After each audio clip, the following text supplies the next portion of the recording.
You're watching another Nerd Stalker interview. We're live. Excellent. So, good afternoon. This is Greg Gloria, aka Social Greg, on Twitter for the Nerd Stalker Media Network.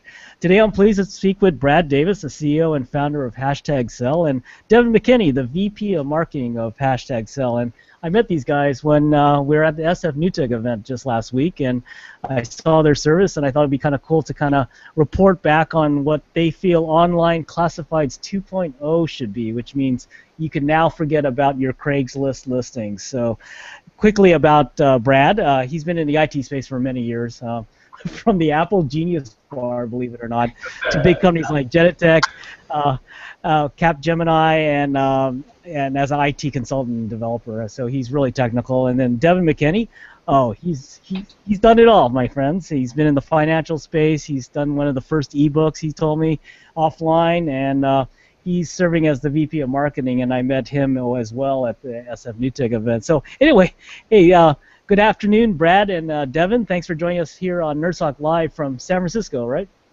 Yeah. Greg, thanks for having us. Oh, no, it's great. So, let's get into this. Let's talk about HashtagSell. In a nutshell, tell the NerdSoccer audience what HashtagSell is.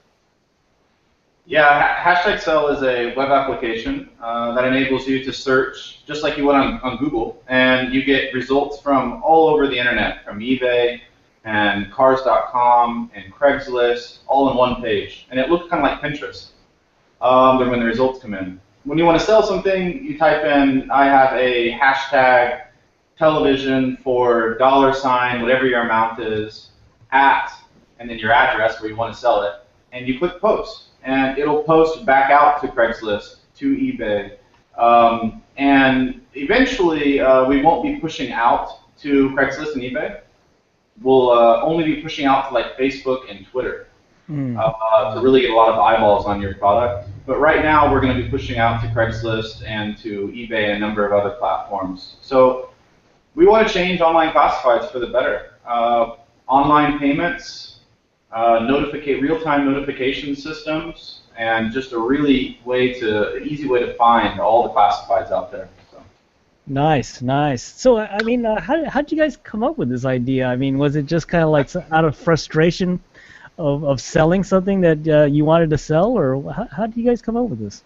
Yeah, it's a true story, and probably for most people, but I've lived in San Francisco for 10 years. I've moved 8 times.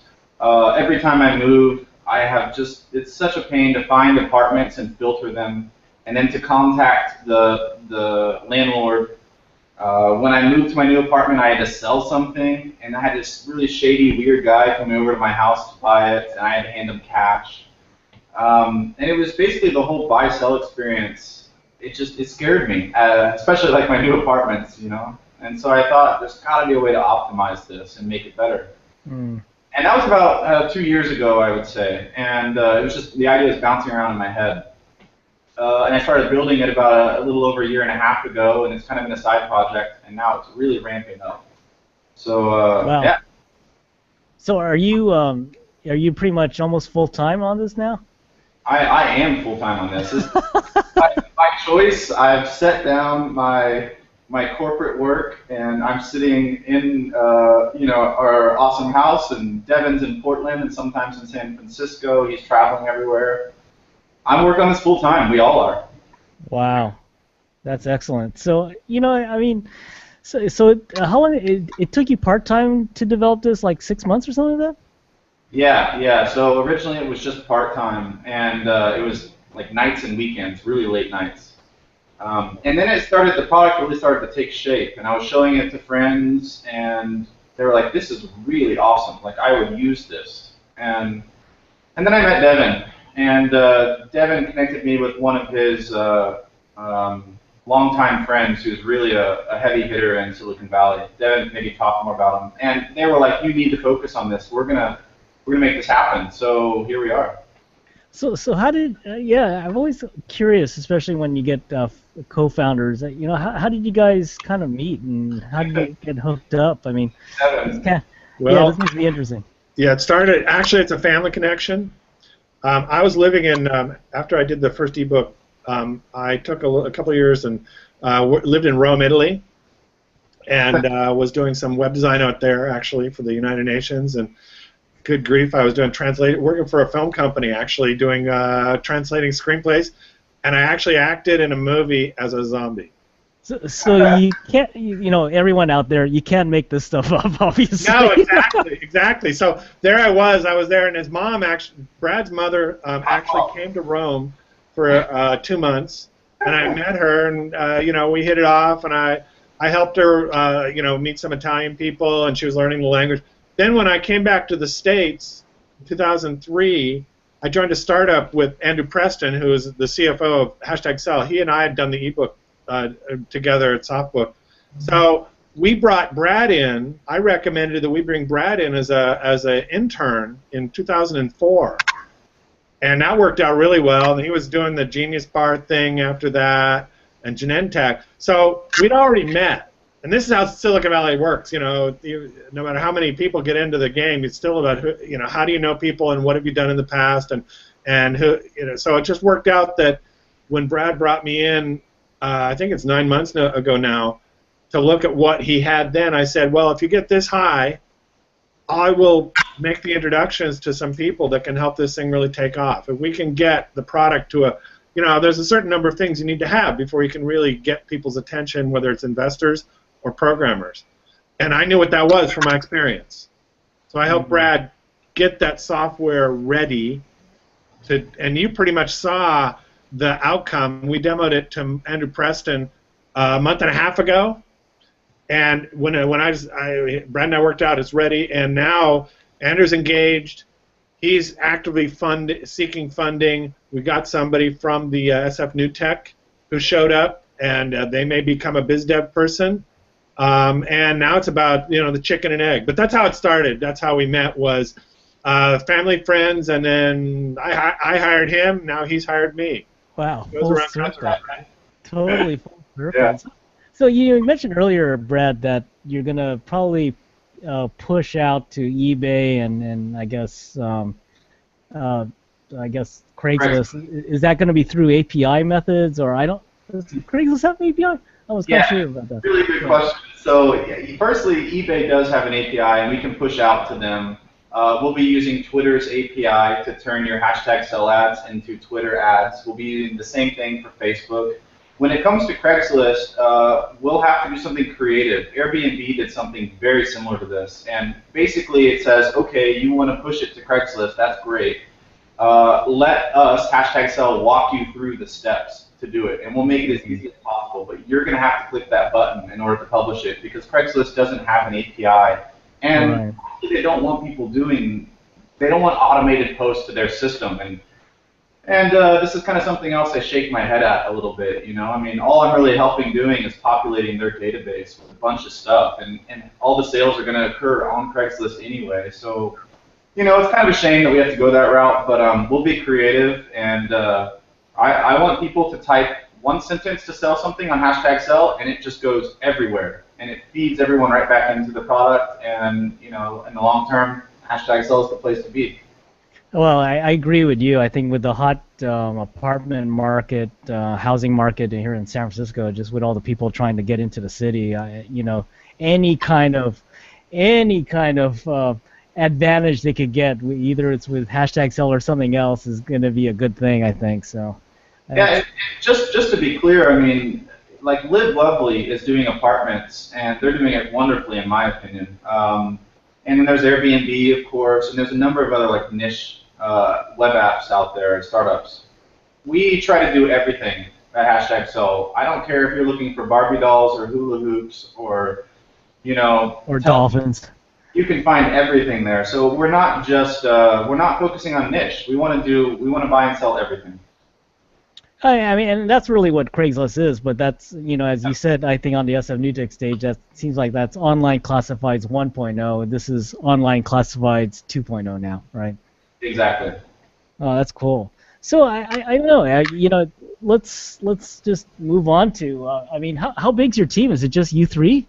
We have 4 people, and they are full-time, all 4 of us. Then we have some interns. I have one intern that's doing some development for us on the side. and we're already actively looking for full-stack JavaScript developers. So if you know Express.js or Node.js or Mongo, that's basically our entire software stack. And we're looking for funding. So it's 4 full-time, 1 intern, and we're growing. Wow. Wow. So it looks like, I guess to implement the rest of the product roadmap, you'll need a little bit of funding, right? Yeah. Yeah, Basically, it's a question of time, right? And there's a time to market aspect to this. We're not. Some people are painting us as a Craigslist killer, but in fact, I think we're actually not even in that ballpark. They haven't even tried to do 90% of what our product roadmap has on it. So, in the sense of adding, so we just want to get to there faster and get that critical mass of users. And I think that if you can imagine people that their attics are full of stuff that they're not selling on Craigslist, right? That Craigslist has its X amount of difficulty and X amount of people that trust it and whatever that is. But if you imagine all those, and I've got this idea of an ad campaign actually, where you go up to your attic and you see dollar signs, right? That's just pure money sitting there. That's great video. Everybody, the Y Combinator guys said this. They said whoever cracks this nut is going to be successful. It goes way beyond what Craigslist vision is.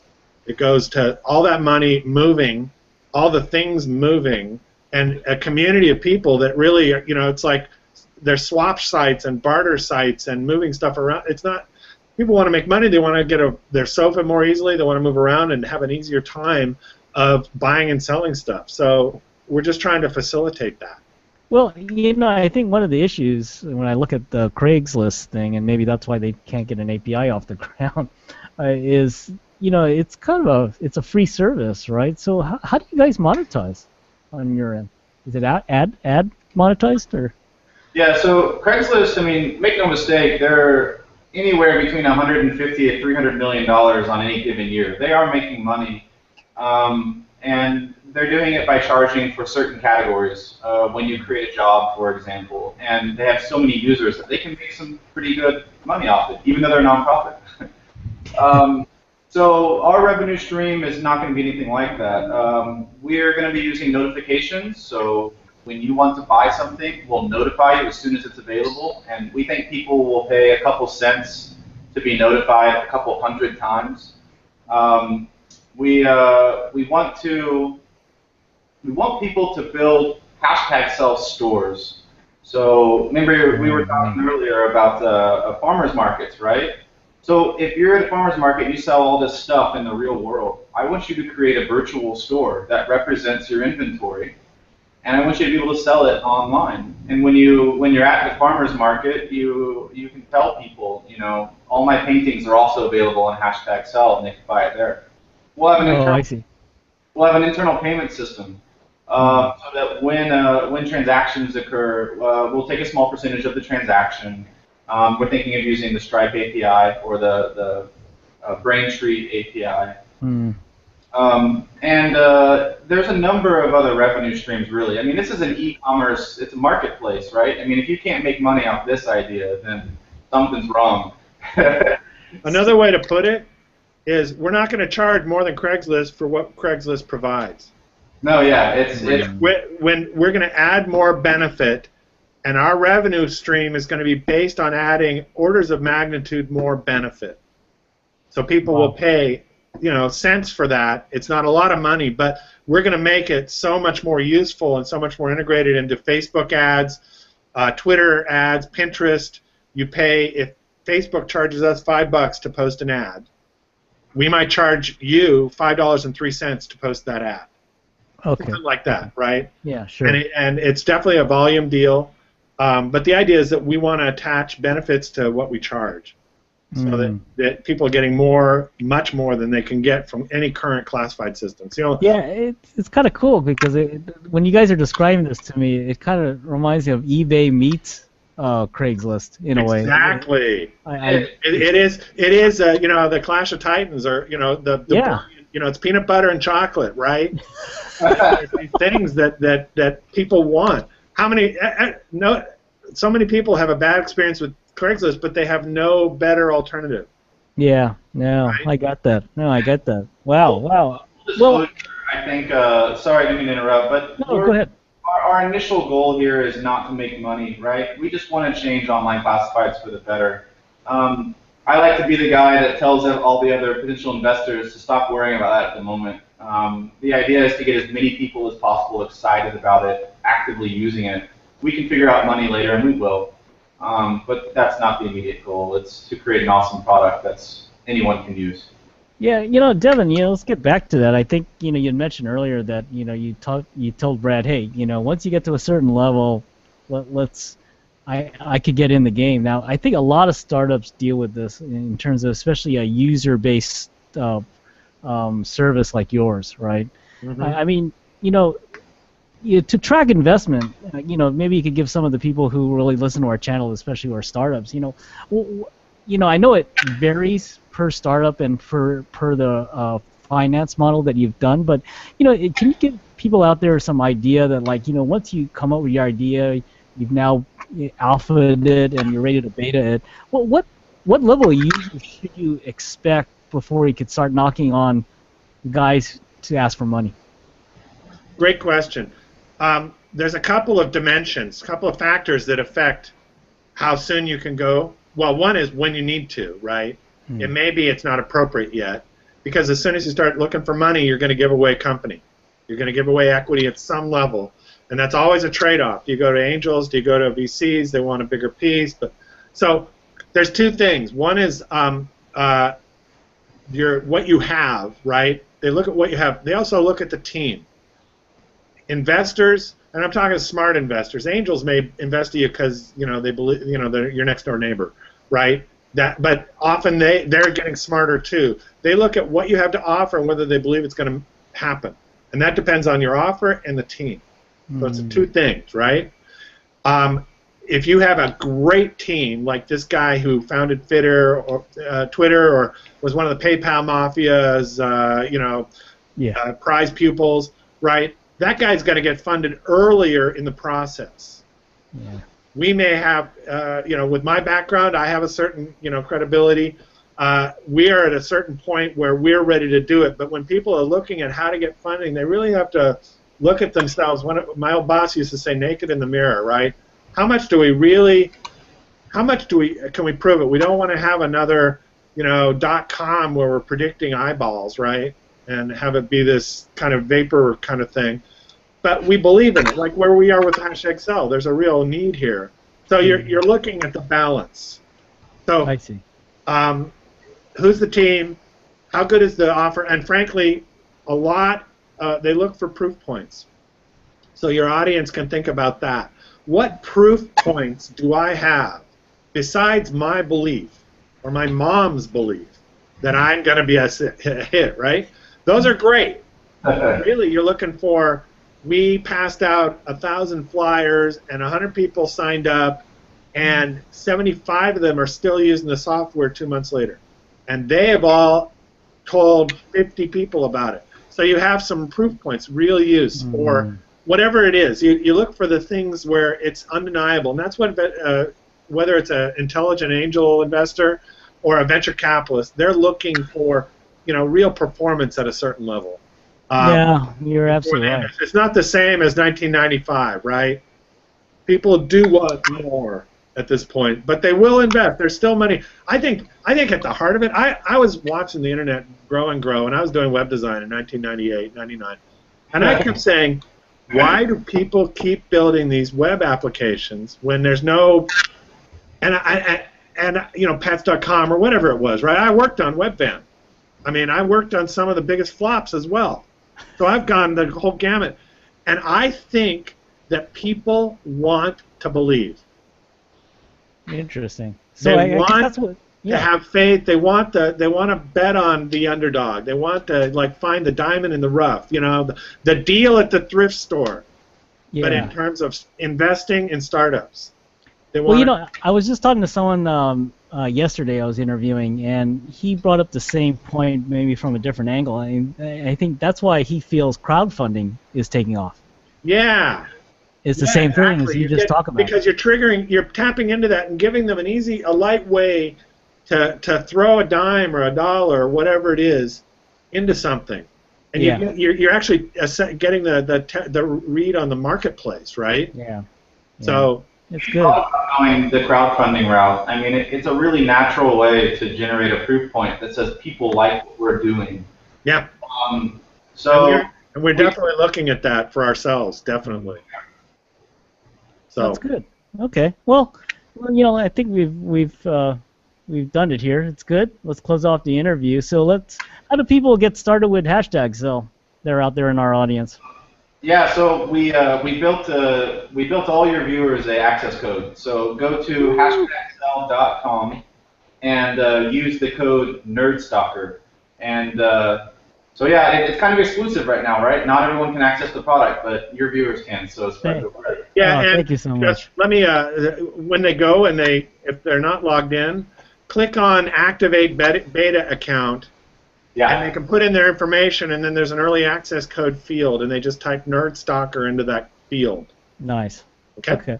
All right, we got it. All right. Well, thanks again, guys. I appreciate that for joining us here. I think and introducing your product to the Nerd Stalker audience.